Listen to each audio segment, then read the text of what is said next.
এখন থেকে আপনার প্রিয় সিরিয়ালগুলো ফ্রিতে দেখুন এক্সক্লুসিভলি শুধুমাত্র সান নেক্সটে। এখনই অ্যাপ ডাউনলোড করুন।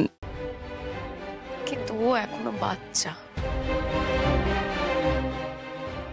অনিরুদ্ধবাবু তোজোর ভাবনার উপর জোর করে কুসংস্কার চাপাতে চাননি।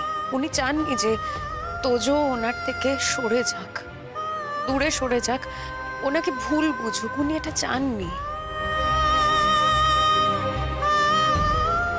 কিন্তু আপনি আমাকে একটা কথা বলুন তো, তোজোকে যে এই কাজটা করতে উস্কেছে তার কোনো দোষ নেই? প্রীতম বাবুর কোনো মানসিক সমস্যা হচ্ছে বলে আমাদের মনে হলো।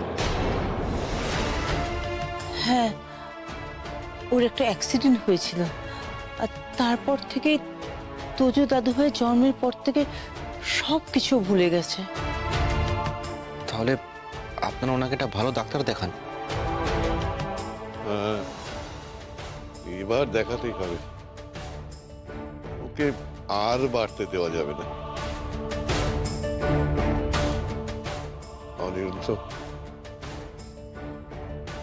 আমি তোমার কাছে ক্ষমা চাইছি বাবা।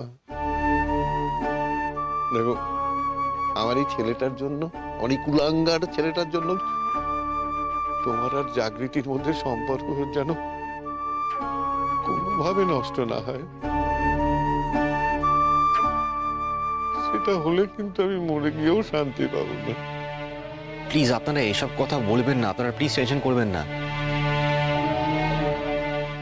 আমার সাথে জাগৃতির আন্ডারস্ট্যান্ডিং আছে। যাই হয়ে যাক না কেন, জাগৃতির সাথে আমার কোনো ভুল বোঝাবুঝি হবে না।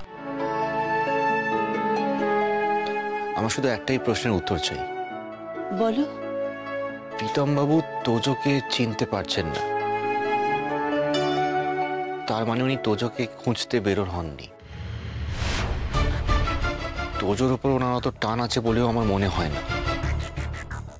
তো তোজোর সাথে প্রীতম বাবুর দেখাটা কে করিয়ে দিল, আমি সেটাই ভাবছি।